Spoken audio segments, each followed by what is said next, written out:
you want to counsel the patient to quit his habits, then what is your management? Sir, surgical management. Okay. So what would you like to do in this patient? Three-dimensional excision of the So lesion. you want to do a wide local excision of the lesion with 1 centimeter margin. Yeah, 1 to 1.5 centimeter gross margin. Gross Then you have to mention that. Okay. Okay, sir. With elective supramoid neck dissection. There is no more words like supramoid anymore. It's all elective neck dissection. 1 to 4, 1 to 3, and modified radical and radical, or comprehensive and radical. So there's only, you have to say this will be a selective neck dissection levels 1 to 3. You want to 1 to 3. Why don't you want to do 4? Sir, before that we'll finish the primary. So you said you'll do a wide local excision and with 1.5 to 1 centimeter gross margin to achieve a pathological margin of 5 millimeter. Now, what are the adjuncts to ensure margins in tongue carcinoma?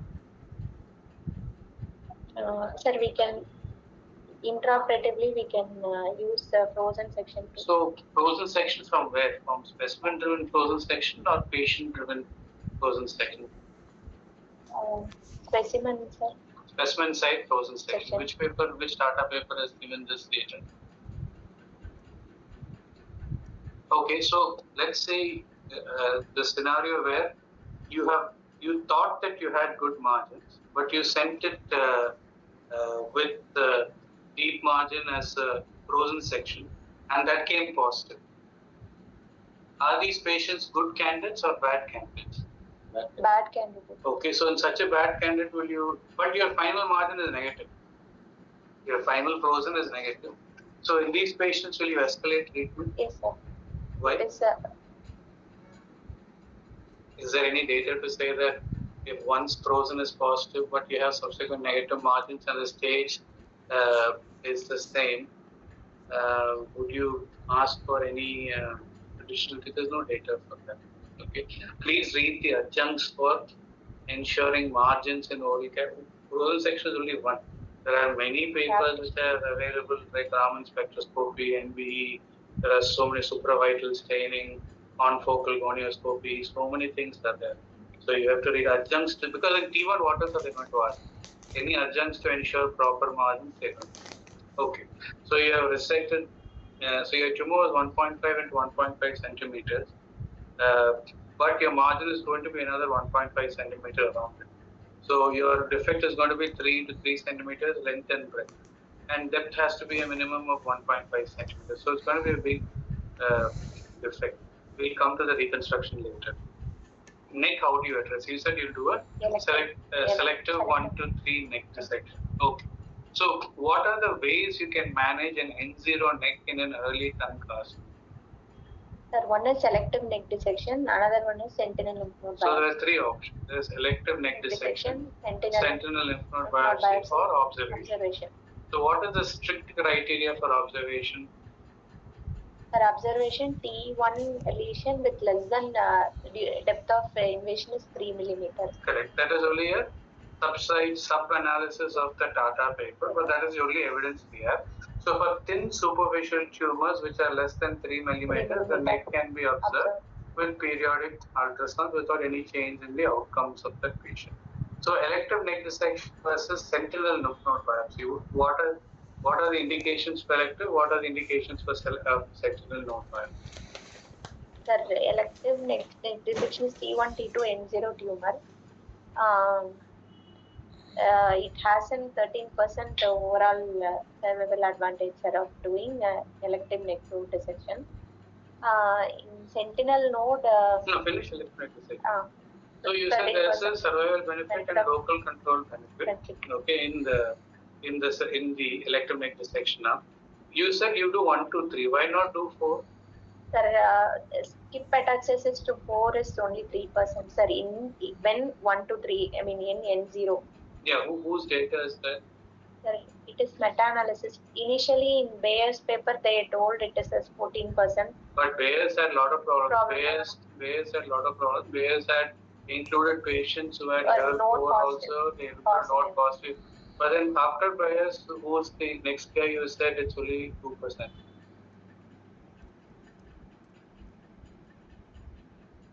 DIAS. DIAS. DIAS or DIAS? DIAS. So DIAS is only 2%. Then we have data from Amrita also, it says it's less than 2%. So unless the preceding nodes are involved, that is level 3. Or if the patient has node positivity, then you might consider doing level 4 next. Okay. Then will you do 2B or not? If any so there are several suspicion, systematic reviews, Silverman, Paleri, so many systematic reviews are available. So, what is your indication for doing 2B next? when 2A is positive or while doing the surgery, we find a suspicious node in the 2A region, then we can proceed with 2B. So, there are a lot of papers on that thing. Gowry's paper is there, you can read that. But there's one big fallacy with this entire thing is that 2A and 2B are arbitrary. They are actually one continuous piece of fat. So if you say you're taking 2B, you don't know if you're taking 2A tissue action. So it's very arbitrary. The problem with 2B is spinal accessory nerve dysfunction. So describe spinal accessory nerve dysfunction. What is Naumann syndrome?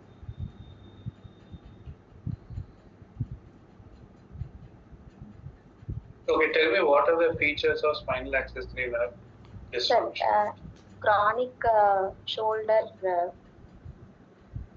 atrophy and dysfunction, sir. What shoulder atrophy? Shoulder is rotator cuff, has trapezius or subclavius, has pec major attached. So, what abduction from what to what is the function of trapezius?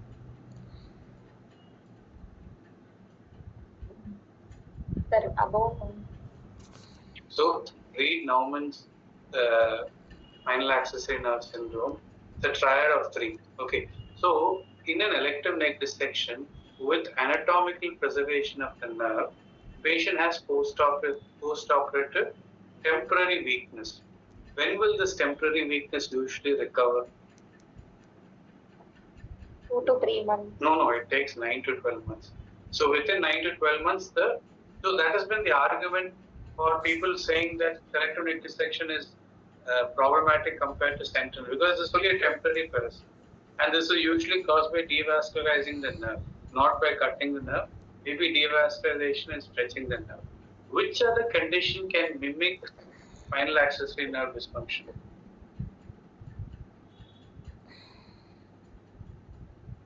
So, in spinal accessory nerve problem is patient has motor difficulty in abducting his shoulder, his arm.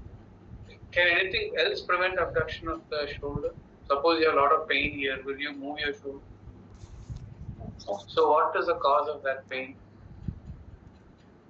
So, any damage to the cervical plexus or supraclavicular nerves, which come from the cervical plexus, they're all sensory nerves. So, any of that damage, because of the pain, patient will be reluctant to move their shoulder. So, that will also mimic spinal accessory nerve dysfunction. So, you have to be very clear and you have to preserve all the cervical plexus in the surgery.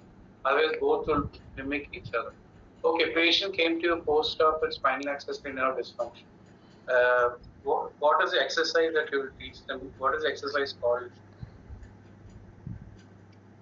As in T1 angio, there's nothing else to ask except for spinal accessory nerve dysfunction. So it's called progressive resistance exercise. Progressive resistance exercise. Okay, so you have done the neck dissection.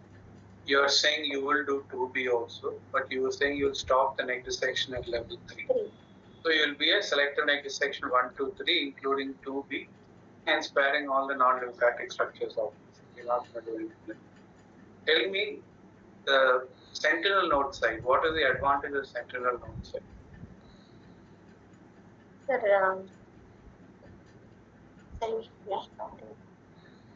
Sir, morbidity is less when compared to. No, so the advantage is the sentinel node predicts whether the rest of the nodal stations are at risk for metastasis. So you are directing the first echelon node. In doing a tongue or anything, you don't know which is the first echelon node. You're just removing all that. So it is more directed. You're seeing the first echelon node, and then the assumption is that all the nodal stations of them are negative, below are negative if the sentinel node is negative. So less morbid procedure. Then what? identifying the sentinel node and identifying abnormal drainage pathways also. Suppose you have a tongue tumor near the tip, but the sentinel is also lighting up on the opposite side, then you know that this is an indication for a contralateral frozen or contralateral neck dissection. So, it is less morbid, abnormal drainage pathways it can detect.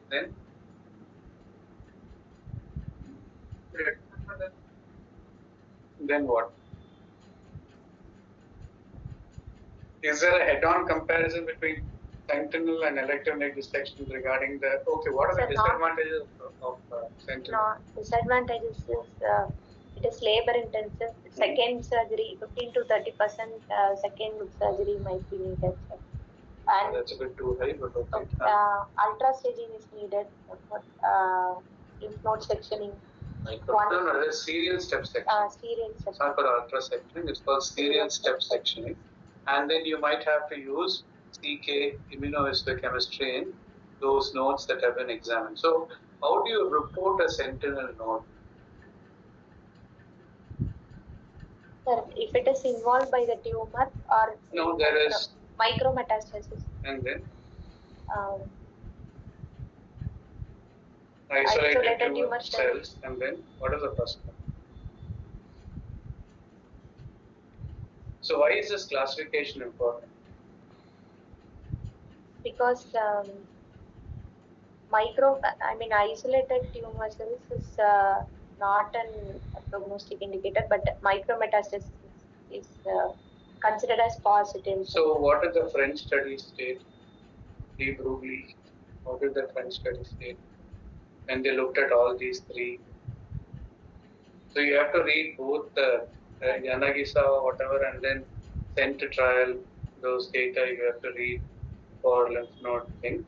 And then there's no head-on comparison. You can only say what is the risk of, and the problem is false negatives are quite significant. I think 16% or something in the sentinel node biopsy. So these are the things. And like you said, observation. So you have three modalities of examining the neck. Okay. So the defect is quite big. Okay, it is more than up to 1/3 of the tongue. There is no. So which is better? Which is better? What Pratmesh had published recently, is primary closure better or healing by secondary intention better? What Pratmesh has recently published from Tata when he was in Tata. So secondary intention healing is better than primary closure. So that's what they have found. So you can do whatever you want. There's no level 1 evidence for that. So less than 1/3 secondary intention healing or by suturing, whatever primary. So more than 1/3, what would you do? More than 1/3, we have to reconstruct with the flaps. Okay, so you want to do, what are the choices of flaps that you have? Local flaps? Local flaps or free flaps. Local flaps, what you have?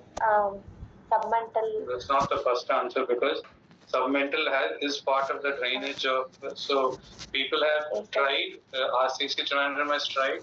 They say that if patient has node positivity, they will remove the node and preserve the submental vessels, and they'll give the radiation to patient after. But the problem is, this is a male patient. There'll be a lot of hair growth, especially if he's not taking radiation. So it's not worth it. Okay, so what are the other local flaps? Nasolabial. Okay, nasolabial is one, but the problem is patient is dentate. You can't cross over the nasolabial across dentation, and don't say that you will remove the teeth just to lay the, that is not correct. So we'll discuss generally. Nasolabial is one. Second is inside the mouth, you can use the PAM flap. That is the corollary of the nasolabial. Nasolabial, you're taking skin with the facial artery patient wing. PAM, you're taking mucosa with the vaccinator and the facial artery patient. So then what other flaps are there? Local flaps. Infrared is another flap. Infrared is another flap. So these are the commonly used local flaps. Some people might say if the defect is bigger, you can use pec major, but that all depends on the size of the defect. I would never use pec major for my glossectomies. I'll do a pre-flap and I'll finish it off. But these are the common local flaps. And then free flaps is the Cradle forum. Okay, we have done the dissection, we have done the neck dissection, and you have reconstructed patient adequately. Post-op pathology report comes back as T2. Two scenarios, T2N0 and T2N1. So in T2N0, would you give adjuvant treatment to the patient? Sir, I will also like to see other high-risk features grade. It be a safety. No, as per NCCN and as per most guidelines, those are not considered. NCCN does say that. Okay, so there are some soft tissue factors. What are the soft factors? In the pathology report, what are the soft factors? PNI will be a grade. PNI and LPA. So PNI, what is the importance of this PNI business? Any PNI you will consider as high risk? So, focal, it is not high risk. Extensive. Skip metastasis. No, you can't see the skip metastasis in the pathology because you're giving only small specimen. So multifocal PNI is considered to be the and named nerves. These are considered to be the only two. So in your report, it should be a synoptic report where you have looked at whether it is not just enough to say PNA positive or negative. Okay, so you have to read the paper from Sydney where they have found that even if you have multifocal PNA, giving radiation doesn't change anything. Giving adjuvant treatment doesn't change. So a combination of soft tissue factors, two or more factors, you have to discuss with the patient that he might need adjuvant radiation or not. So for single node positivity, do you give adjuvant radiation? Yes, sir. Where is the evidence for that? Single node positivity.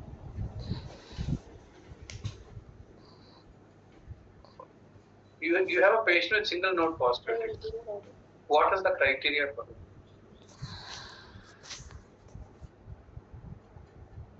So if it's T2N1 you will give. See, any N1 becomes stage 3. But there's a lot of debate for T1N1 being given radiation. Because there is no benefit, either local renal control or overall survival, there's no benefit. And in fact, data from Liverpool have shown that if you radiate these patients, they have bad outcomes. Because when they recur after some time, the radiation is not available and their outcomes are poor. So, three things are important. T2N1. If it is a T2 lesion with N1, you definitely have to give radiation. Then if the lymph nodal yield during neck dissection is less than 17, you know what is adequate nodal yield in neck dissection? So if it is, some papers say 16, some 17, some 18.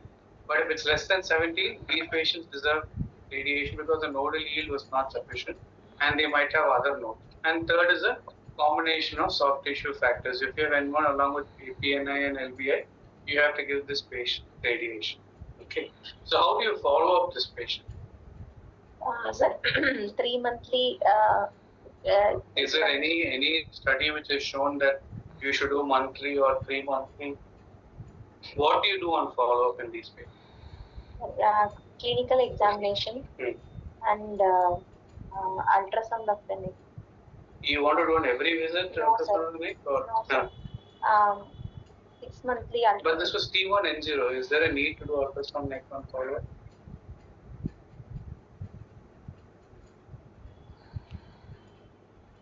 At least 6 monthly or yearly you have to do.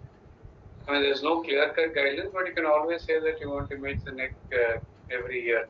But what is more important in these patients when follow-up? What is more important?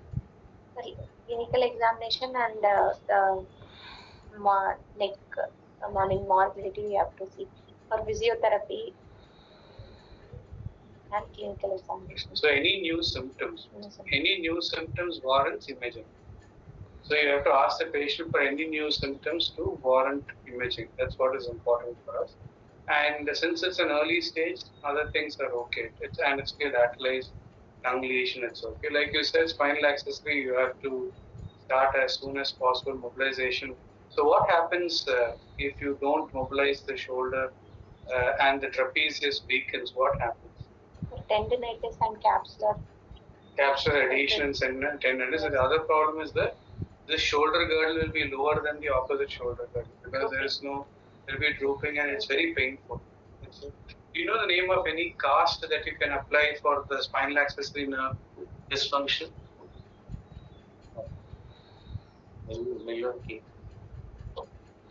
Specifically for spinal accessory nerves. So you go to e-medicine website. There's a separate topic. E-medicine is free. You can sign up for e-medicine. There's a separate topic on spinal accessory nerve dysfunction, written by one of the top guys. So that has given all these processes and what exercises, how to do the exercises, what are the instructions you give to patient. So that is very important for you to read.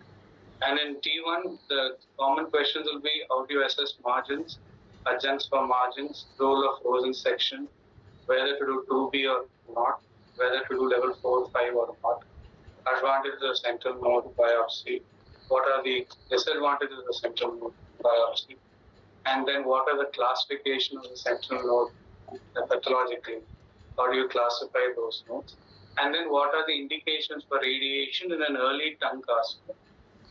So your answers, I told you, soft tissue factors, T2N1, poor nodal yield, all these things are important.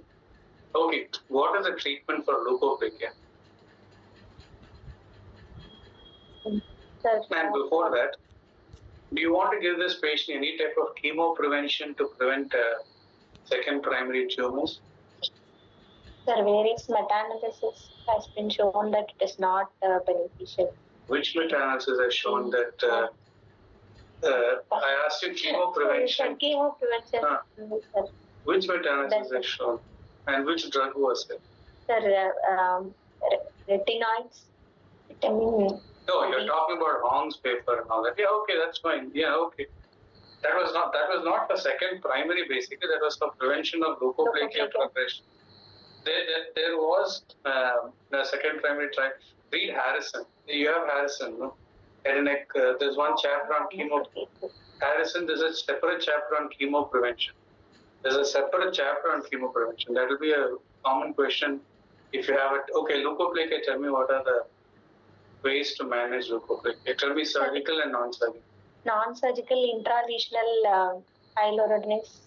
That is for SMF. I'm talking about leukoplakia. Tell me topical therapy, systemic therapy.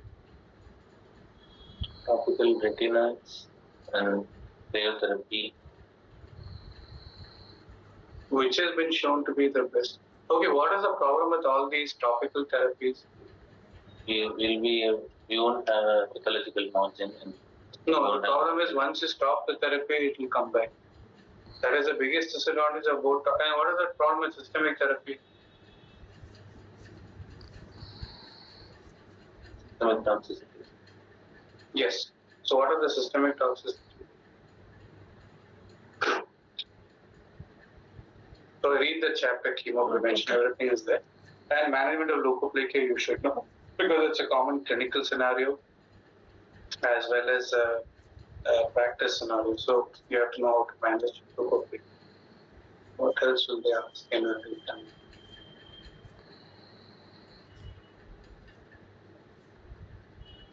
What are the prognostic scoring systems? Brandwein-Gensler and all you know. Brandwein-Gensler, pathological scoring systems. Brandwein-Gensler, BRANDWEINGENSLER, Brandwein-Gensler.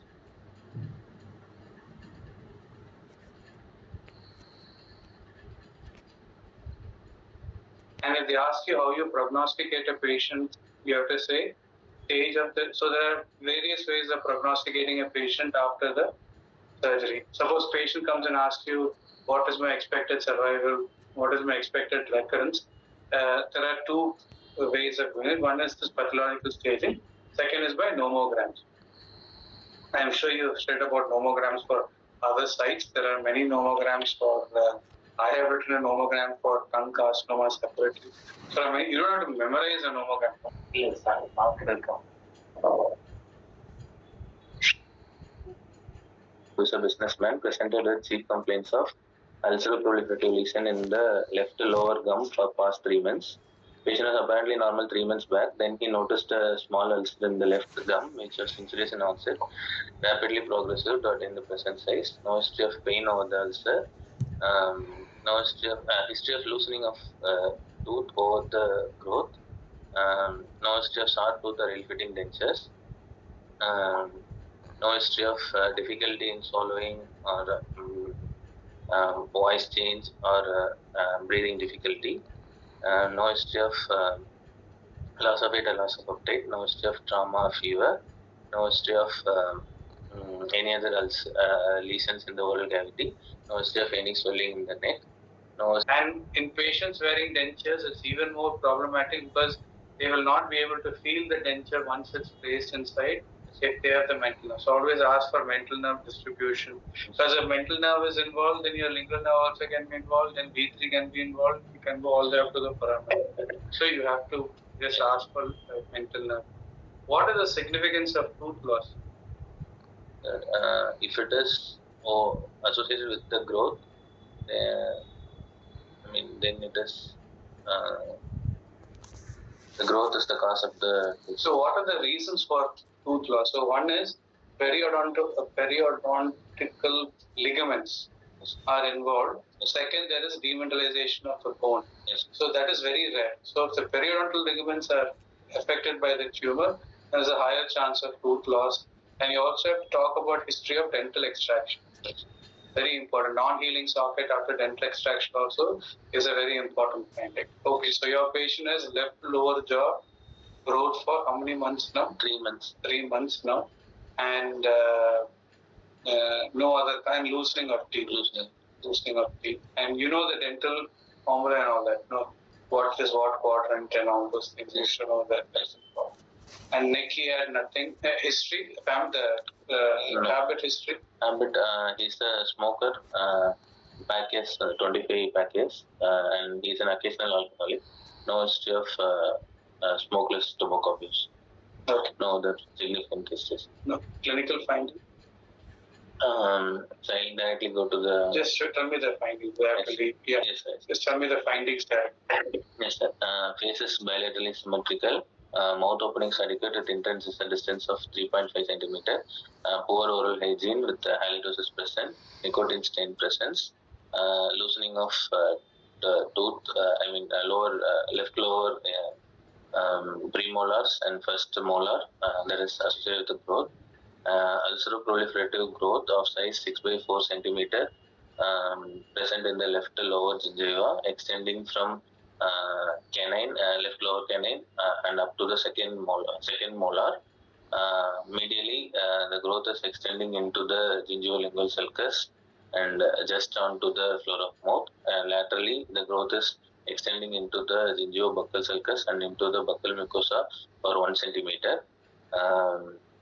And the growth is having proliferative edges with irregular margins.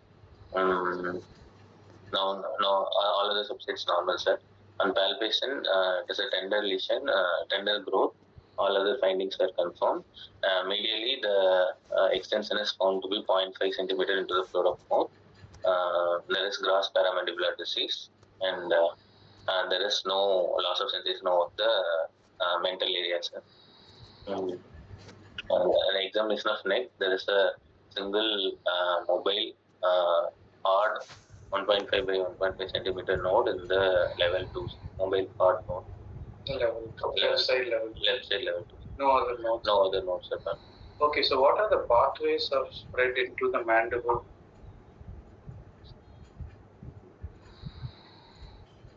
Direct infiltration. No. You know who gave that data, no? Yes. Who gave that? Forget. Studied for theory and now we forget. What are the pathways of spread into the mandible? Edentulous and but there's two ways. Entate versus entate or edentate or edentulous patient. Who gave that pathways of spread? That will be the first question they ask you when it comes to mandible. That will be the first question there is. Okay, in this patient, you said that you saw the tumor, the top of the tumor, and you saw the lateral extent of the tumor. How do you know What are the parts of the mandible? One is the occlusal surface, then the basal surface, then the lingual cortex, and then the buccal cortex. Once you go from the occlusal surface, what is the next layer? Once you go from the occlusal cortex, what is the next layer?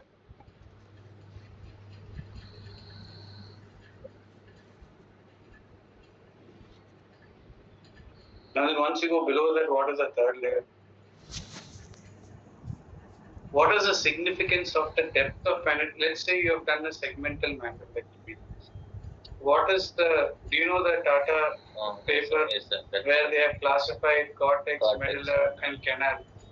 Cortex, medulla and canal, right? So you have to know that because each one of them has got a different, it's from Tata. Each one of them has got a different thing. Okay. So how do you confirm your diagnosis of the involvement of the bone? Involvement of the bones. One is by examining the loss of sensation. No, CT or MRI. Yes, sir. CT, in CT we can. So you always have to say it's a combination of CT and MRI. Okay. There are certain things that the CT cannot pick up. For example, marrow involvement.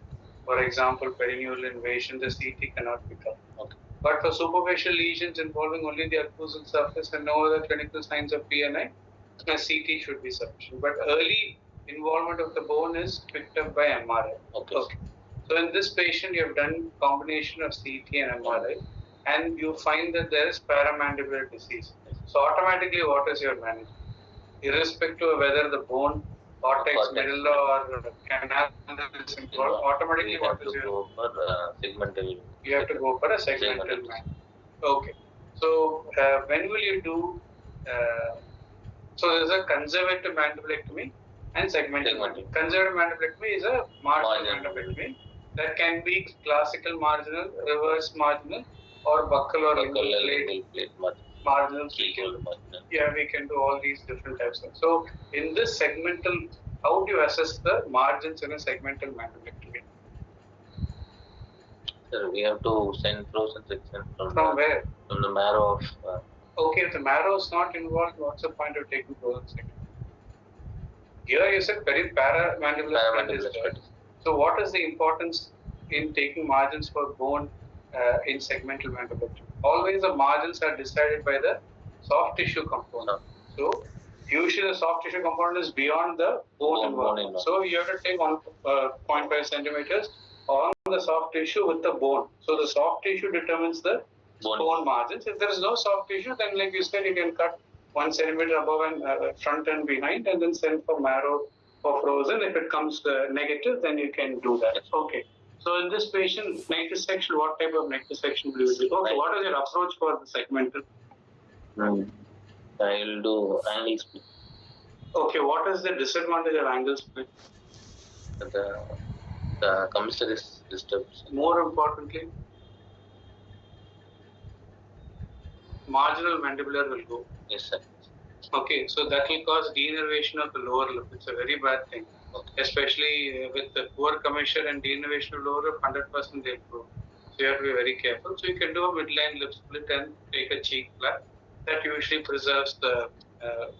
So what are the 3 types of lip split that you know of? Angle split. Lip split. Midline lip split. So what are the 3 types? Modifications are that. What are the 3 modifications? Okay, for discussion's sake, we'll use a midline lip split and cheek flap you want to do. What is the neck dissection? We'll talk about the reconstruction later. What is the neck dissection you'll do? Modified radical neck dissection. So 1 to 5 preserving, otherwise called comprehensive neck dissection. Type 3 modified radical neck dissection. So this is left side. How will you identify the thoracic duct? While doing the level 4. Yeah, how? What is the course of thoracic duct? Settle. It will in the neck you are asking. How does it come from thorax and come into the neck? That will cross at the level of T4 and enter the supraclavicular space. And yeah, what is the relation in the supraclavicular space? In relation to the IJV. Yes, sir. And it ends in the junction of IJV and. There are three ways the thoracic duct ends. Okay, there's a classification for that also. Okay. There are three ways that the thoracic duct ends in the neck. Okay. But what is the relationship?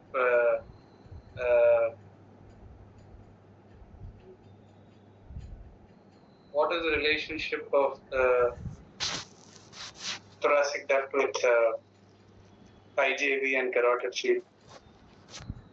And does it have one vessel or multiple vessels? Multiple vessels.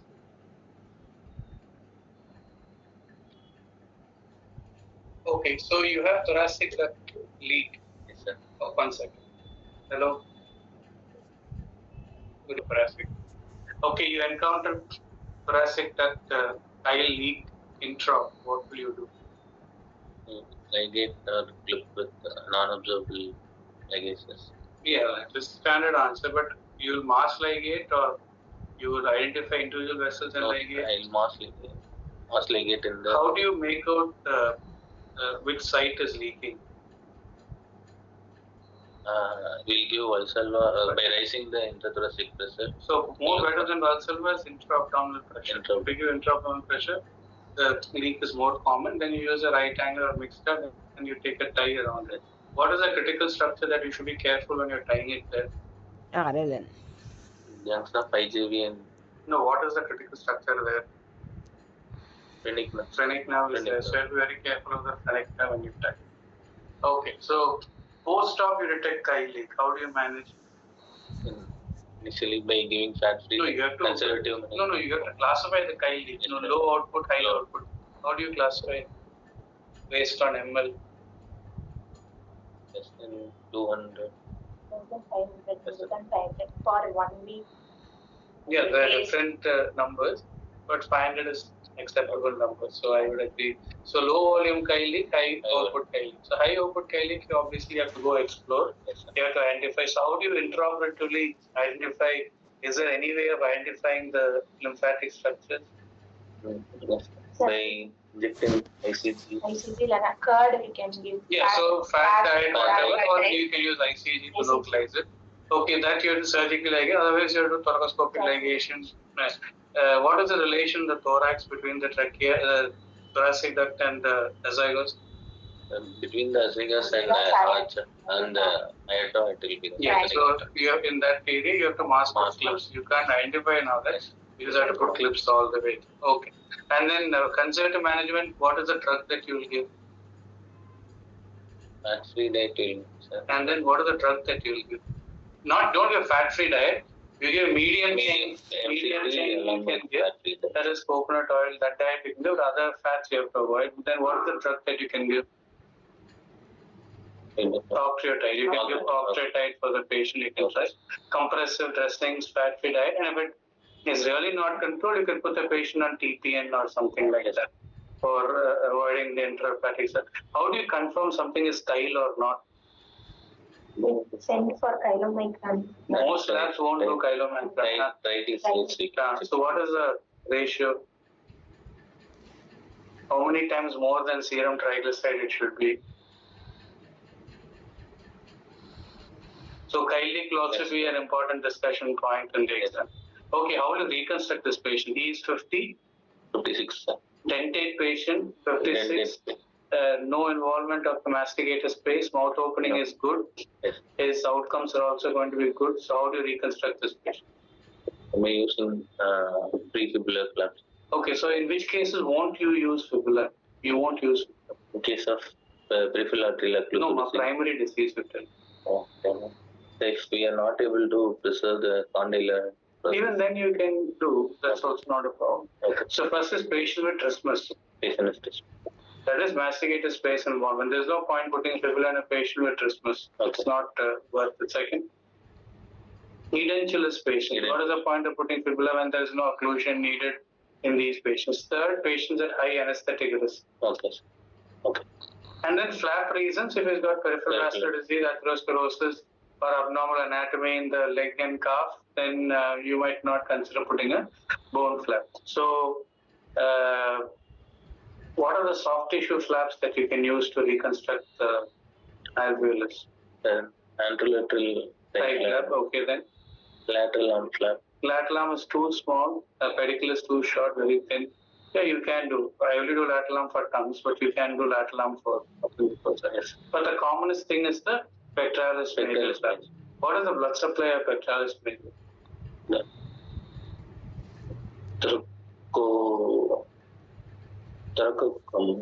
No, there's a medial and lateral vessels. Pectoral branch of thoracochromial. Then the other one, second blood supply. The medial pectoral. What is the nerve supply of pectoralis major? Medial pectoral and lateral pectoral. Both of it. Okay, I'll agree both. What is medial? What is lateral?